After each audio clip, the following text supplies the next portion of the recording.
The mahogany conference table in my parents' private office had witnessed 3 generations of Hartley family financial decisions. Today it hosted 17 family members, 3 lawyers, 2 accountants and 1 investment advisor, all gathered for the quarterly wealth management review.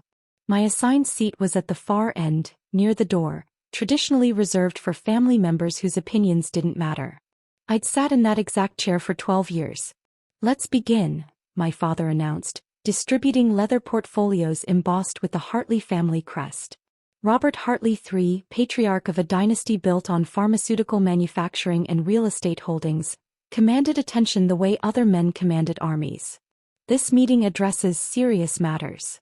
Our family's financial future depends on intelligent decision-making, not sentiment or amateur speculation." His eyes flicked toward me for a fraction of a second. The message was clear. My mother, Patricia Hartley, adjusted her reading glasses with the precision of a surgeon. "We've invited Marcus Wellington from Prestige Capital Management to present their latest portfolio recommendations. Marcus, the floor is yours." Marcus Wellington stood, his Brioni suit and Patek Philippe watch announcing his credentials before he spoke. "Thank you, Patricia. The Hartley family portfolio currently stands at $847 million across diversified holdings. However, we're recommending significant restructuring to capitalize on emerging opportunities." My brother James leaned forward, his Harvard MBA giving him confidence that his actual experience didn't justify. "What kind of restructuring?" "Primarily rotating out of technology positions into traditional value stocks. Tech has had a remarkable run, but we see correction indicators. Blue-chip industrials, pharmaceuticals, that's where smart money is moving." I glanced at the projection screen showing their recommended allocations. The strategy was 5 years outdated, built on assumptions that ignored current market dynamics. I opened my mouth then closed it. Experience had taught me the cost of unsolicited opinions. "Questions?" my father asked, scanning the table. My uncle Thomas raised his hand. "The biotech sector seems volatile. Are we adequately hedged?" "Excellent question," Marcus replied. "We're recommending a 15% reduction in biotech exposure, shifting those assets into stable pharmaceutical manufacturers with established revenue streams." My cousin David nodded approvingly. "Conservative approach. I like it. Father always said volatility is the enemy of wealth preservation."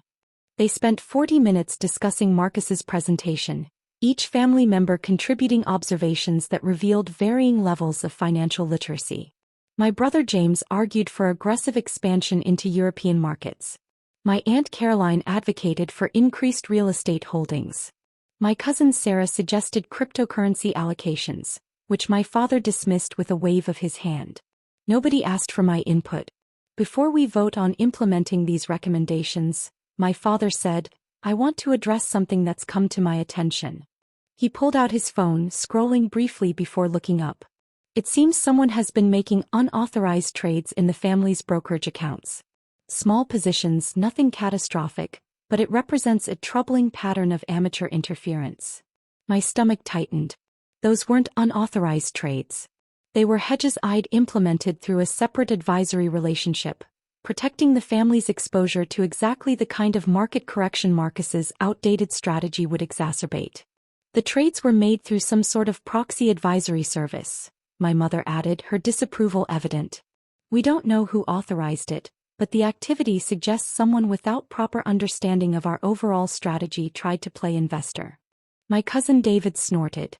"Probably one of the younger cousins who watches too much financial news. Think they understand markets because they read some Reddit thread." "This is precisely why we have professionals," Marcus interjected smoothly. "Emotional trading, following trends without understanding fundamentals. It's how fortunes are lost." My father's gaze swept the table, landing on each person in turn.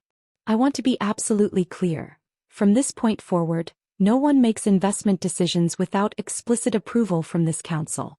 Our wealth is not a playground for amateur speculation. Real investors only at this table." The words hit like a physical blow, though I kept my expression neutral. "Furthermore," he continued, "anyone found circumventing our established protocols will be removed from wealth distribution discussions entirely. This is serious business, not a hobby." My mother nodded firmly. We've worked too hard building this family's security to have it jeopardized by someone playing with money they don't understand. I took a careful breath, weighing my options. 12 years of being dismissed, of having my credentials ignored, of watching inferior strategies implemented because they came from men in expensive suits. I'd earned my chartered financial analyst designation while they were still calling it a cute hobby. I'd built a career managing institutional portfolios while they assumed I was playing with spreadsheets in some back office. The proxy advisory service wasn't amateur interference. It was Sterling Institutional Partners, where I served as Director of Portfolio Management for $250 million in institutional assets. The unauthorized trades were sophisticated hedging strategies that had already saved the Hartley portfolio $23 million in potential losses. But they didn't know that. They'd never asked about my career, never inquired about my qualifications, never considered that the daughter who'd been relegated to the doorside seat might actually understand markets better than their Ivy League credentialed advisor. If there's nothing else, my father began, reaching for his gavel. Actually, I said quietly, I have questions about the portfolio recommendations. The room went silent. My father's expression darkened. Sophie, this isn't the time for the biotech sector reductions, I continued, keeping my voice level. Marcus is recommending rotating into pharmaceutical manufacturers, but he hasn't addressed the patent cliff facing 3 of his suggested holdings. They're losing exclusivity on major revenue drivers within 18 months. How does that support a value-focused strategy? Marcus's smile was patronizing. Those companies have robust pipelines to replace declining revenue streams. It's all in the analyst reports. Which analyst reports? I asked. Because Morningstar downgraded 2 of them last quarter, citing pipeline concerns. And the third just had an FDA rejection on their primary phase 3 candidate. Sophie, my mother's voice carried a warning. This is a professional presentation. Perhaps we should let Marcus finish before. I'm just asking questions, I said. Isn't that what due diligence looks like? My brother James laughed. Due diligence. That's rich. What do you know about due diligence, Sophie? You work in some administrative role at an investment firm. That doesn't make you qualified to question professionals. Administrative role, I repeated softly. Is that what you think I do? We know you work at Sterling Institutional Partners, my father said. Some sort of support position. It's perfectly respectable work, but it doesn't qualify you to critique sophisticated investment strategies designed by people with decades of experience. I could have corrected him then. Should have, perhaps. But 12 years of dismissal had taught me the value of timing. Marcus, my Uncle Thomas said, perhaps you could address Sophie's concerns? If only to educate her on how professional analysis works. Marcus's smile grew sharper. Of course. Sophie, the pharmaceutical companies I've recommended have been vetted through comprehensive analysis. While it's true that patent expiration creates challenges, these firms have proven track records of navigating such transitions. Their management teams are experienced, their balance sheets are strong, and their dividend yields provide downside protection. What about their price-to-earnings ratios compared to sector averages? I asked. You're recommending buying companies trading at premiums during a period where their earnings are likely to contract. That's not value investing, that's catching a falling knife. Sophie, my father's voice had gone cold. Enough. You're embarrassing yourself. Am I? I met his eyes. Or am I asking the same questions any competent investor would ask before committing $127 million to a single sector rotation? You don't have the experience to evaluate these decisions, my mother said firmly. Marcus has managed billions. You file paperwork for an investment firm. My cousin Sarah giggled nervously. Sophie, maybe you should stick to whatever it is you actually do at work. This is pretty far above your pay grade. I stood slowly, gathering my untouched portfolio materials. You're right. I should stick to what I actually do. Good, my father said. Then we can proceed with the vote. All in favor of implementing Marcus's recommendations. The conference room door opened. My assistant, Jennifer, entered with an apologetic expression. I'm so sorry to interrupt, Mr. Hartley, but there's an urgent call for Ms. Sophie. It's Charles Morrison from Sterling Institutional Partners. He says it's critical. My father's jaw tightened. Tell him she'll call back. We're in the middle of. He specifically said it concerns the Hartley family portfolio, Jennifer continued. He needs to speak with Ms. Sophie immediately. The room went very quiet. My brother James frowned. Why would someone from Sterling need to talk to you about our portfolio? I'd been planning to let this play out naturally, but Charles Morrison had impeccable timing. Put him on speaker, please. Jennifer set her phone on the table, pressing the speaker button. Sophie. Charles's voice filled the room. The managing director of Sterling Institutional Partners, a man whose firm managed $4.7 billion in institutional assets. I apologize for the interruption, but we have a situation with the Hartley portfolio that requires your immediate attention. My father leaned forward. This is Robert Hartley. Who are you and why are you calling about our family's investments? Pause. Mr. Hartley? This is Charles Morrison, Managing Director at Sterling Institutional Partners. I'm calling because your daughter manages our institutional portfolios, and the Hartley family account falls under her purview.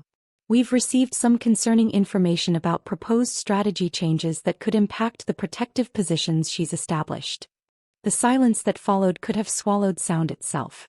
Manages, my mother said weakly. Sophie manages portfolios?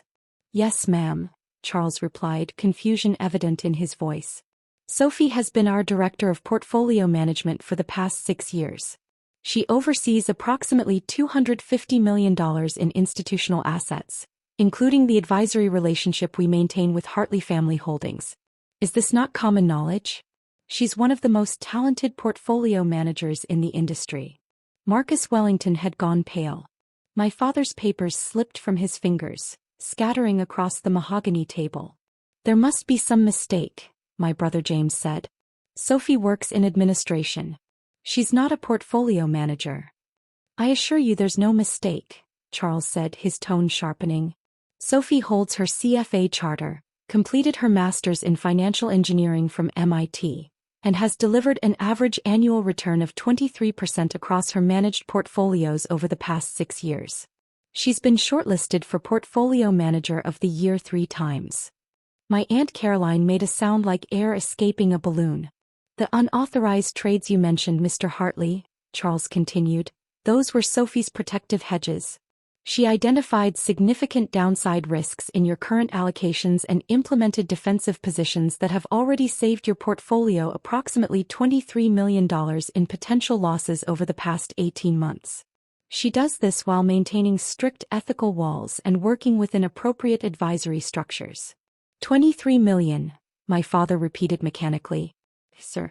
Sophie's quantitative models predicted the tech correction 6 months before it occurred.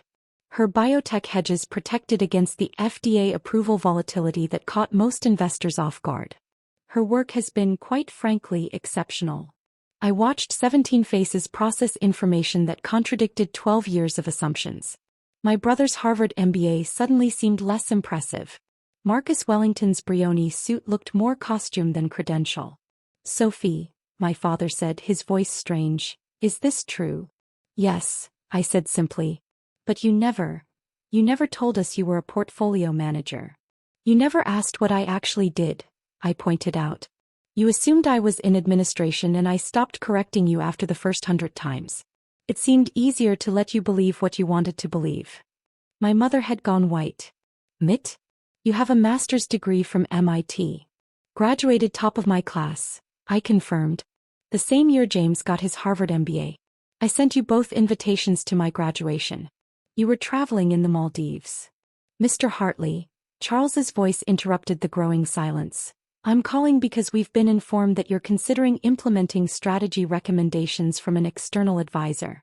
Sophie's concerned that these recommendations could substantially increase your portfolio's risk profile. As your advisory partner, we need to discuss this before any changes are implemented. My father's eyes locked on Marcus Wellington. What exactly is being recommended? A sector rotation, I said before Marcus could respond. Significant reduction in technology holdings which have been our strongest performers, in favor of pharmaceutical manufacturers that are about to face major patent headwinds. It's a strategy that would have been reasonable 5 years ago but ignores current market dynamics. That's an oversimplification, Marcus protested. Is it? I pulled out my phone, opening a document. Your recommended pharmaceutical holdings. Bennett Pharmaceuticals loses exclusivity on their diabetes drug in 14 months. That's 67% of their revenue. Kingsford Medical faces patent expiration on their cardiovascular line in 10 months. 53% of revenue. Northbridge Pharma just had their key pipeline candidate rejected by the FDA, and they don't have another phase 3 candidate for at least 3 years. These are all publicly available facts that any competent advisor would have incorporated into their analysis. Marcus's face had gone from pale to red. Those companies have strategies to address these challenges. Hope isn't a strategy, I said. And management promises aren't data. The market is already pricing in their challenges. That's why they look like value stocks. They're cheap for a reason. My Uncle Thomas spoke quietly. Sophie, what would you recommend? First, I'd maintain the technology positions. Yes, there's been a correction, but the fundamental drivers remain strong. Second, I'd increase exposure to healthcare technology, the convergence of medical devices and AI. Third, I'd diversify into emerging markets, specifically Southeast Asia, where demographic trends support long-term growth. And fourth, I'd maintain the protective hedges I've already established through the advisory relationship. That's far more aggressive than what Marcus is suggesting, my Aunt Caroline said. No, incorrecta. It's more informed. There's a difference. Marcus is recommending we chase safety by buying expensive stocks in declining sectors. I'm recommending we maintain positions in growing sectors with strong fundamentals while protecting against downside risk through proper hedging. Mr. Hartley, Charles said through the speaker, I should mention that Sophie's strategy recommendations have been peer-reviewed by our entire investment committee. We stand behind her analysis.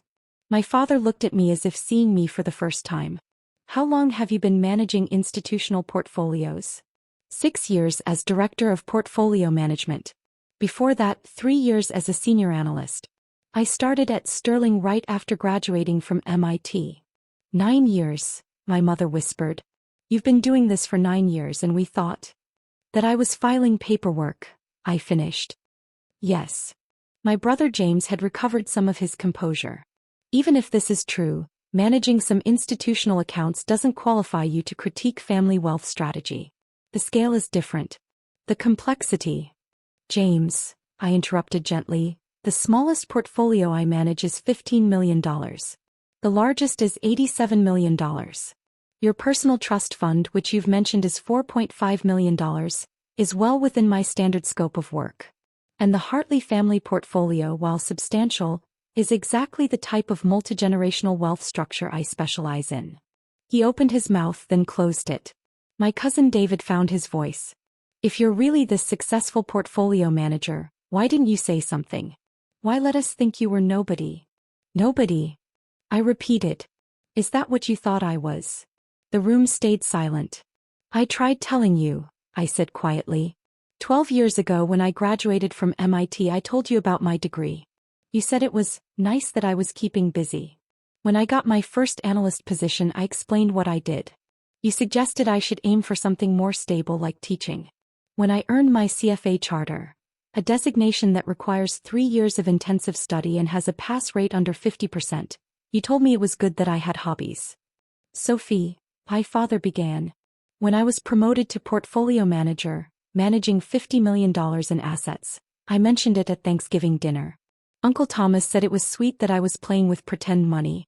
When I was featured in Financial Times discussing emerging market strategies, James told me I should focus on finding a husband instead of chasing career fantasies. When I made the shortlist for Portfolio Manager of the Year, nobody in this family acknowledged it because nobody in this family reads investment industry publications. My mother's hands trembled. We didn't know. You didn't ask, I corrected. There's a difference. You decided what I was, some sort of administrative assistant playing at business, and nothing I said changed that narrative. So eventually I stopped trying. Marcus Wellington cleared his throat. Perhaps we should focus on the portfolio recommendations rather than family dynamics. No, my father said, his voice hard. Perhaps you should explain why you're recommending strategies that ignore the concerns Sophie just raised. Concerns that, apparently, are significant enough that Sterling Institutional Partners felt the need to intervene. Marcus shifted uncomfortably. Those patent issues are well known.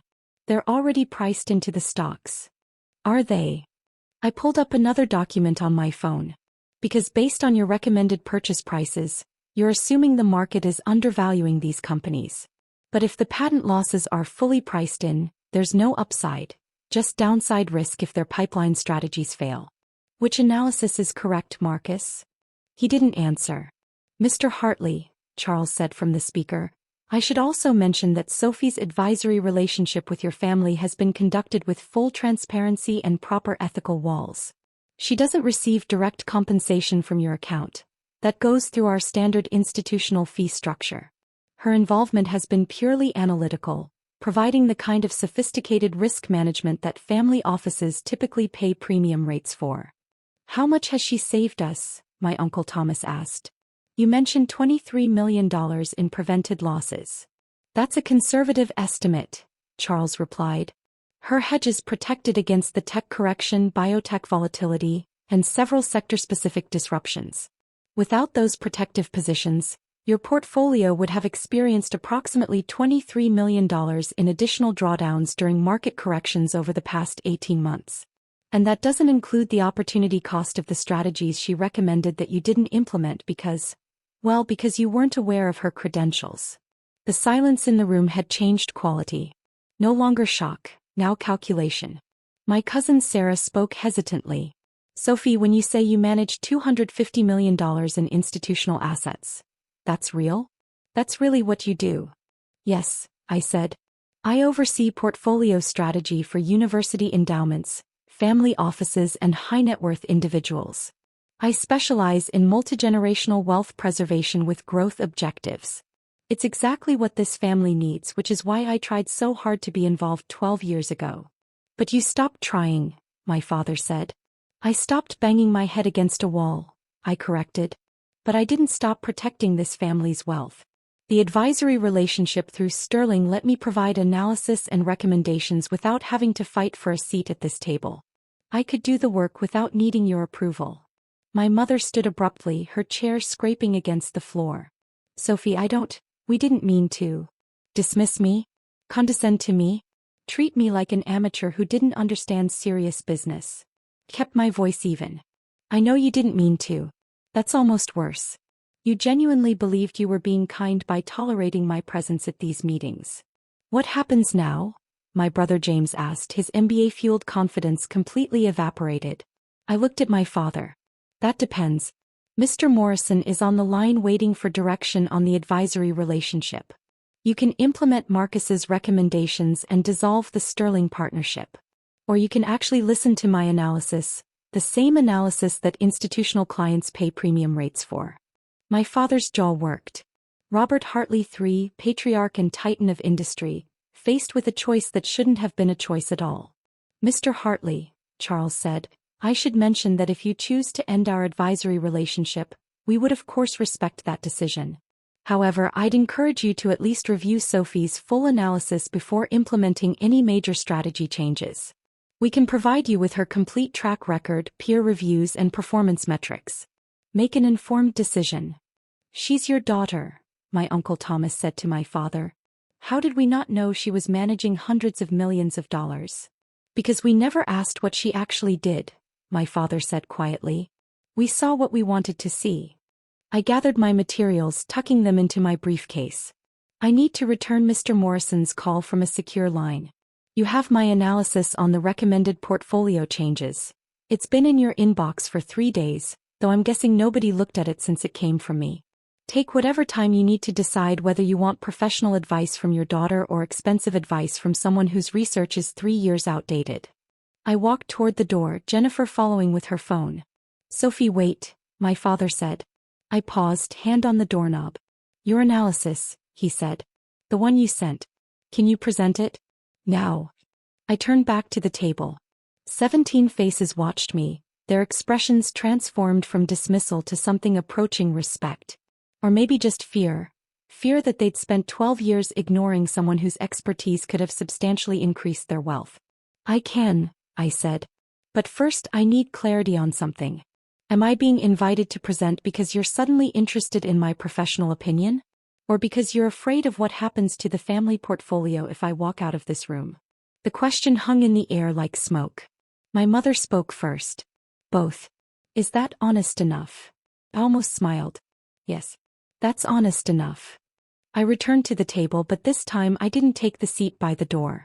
I moved to the head of the table, opposite my father, setting my briefcase down with deliberate care. Jennifer, I said, please tell Mr. Morrison I'll call him back in 1 hour.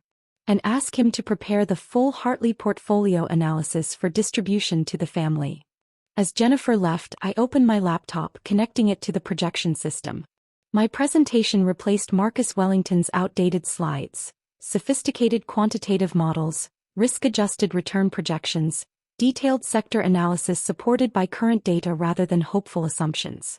Before I begin, I said, looking around the table, everyone needs to understand something.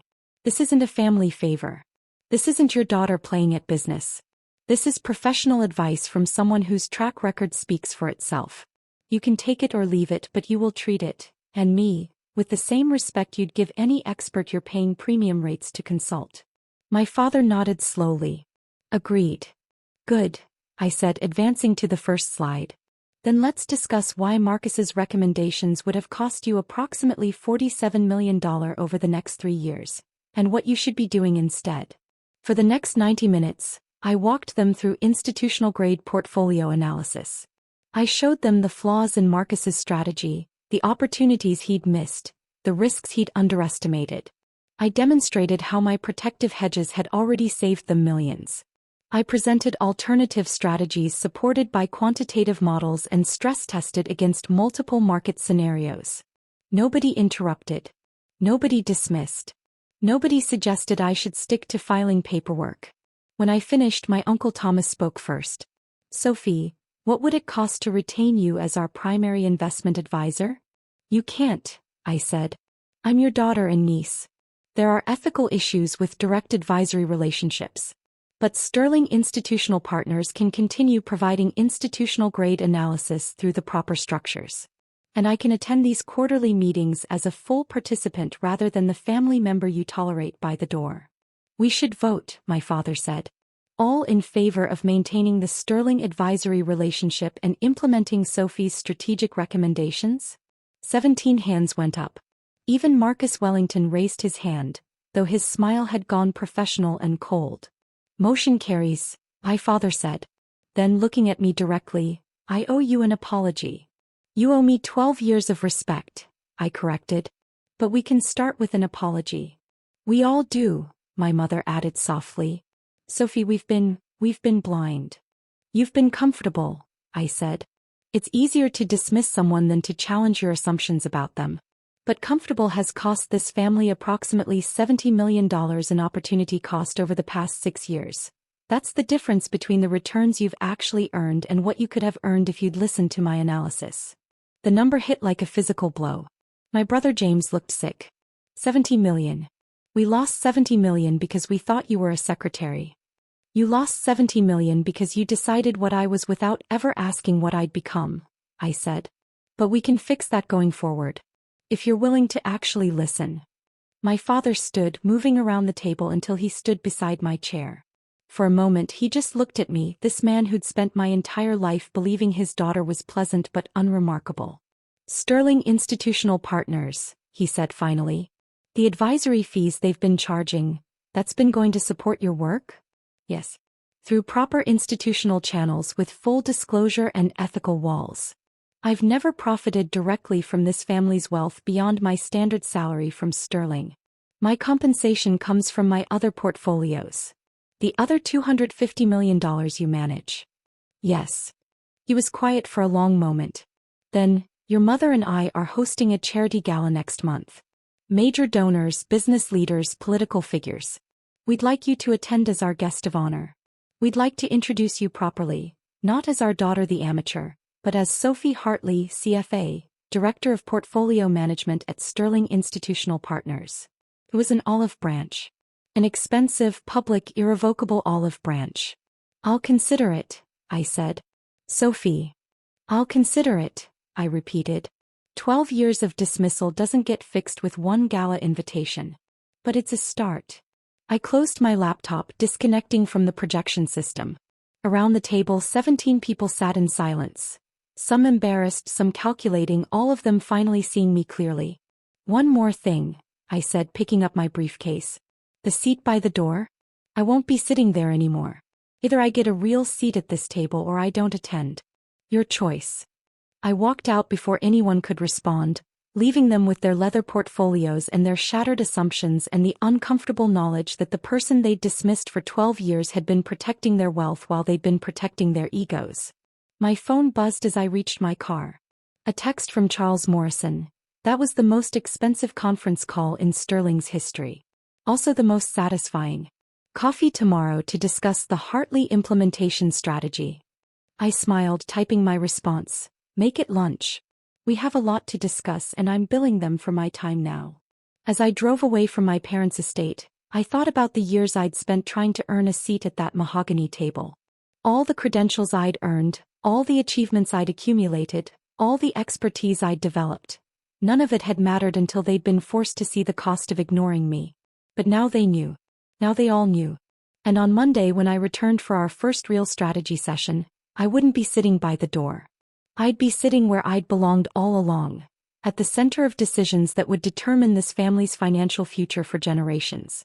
The amateur they'd dismissed was about to teach them what real investing looked like. And they were going to pay premium rates for the privilege.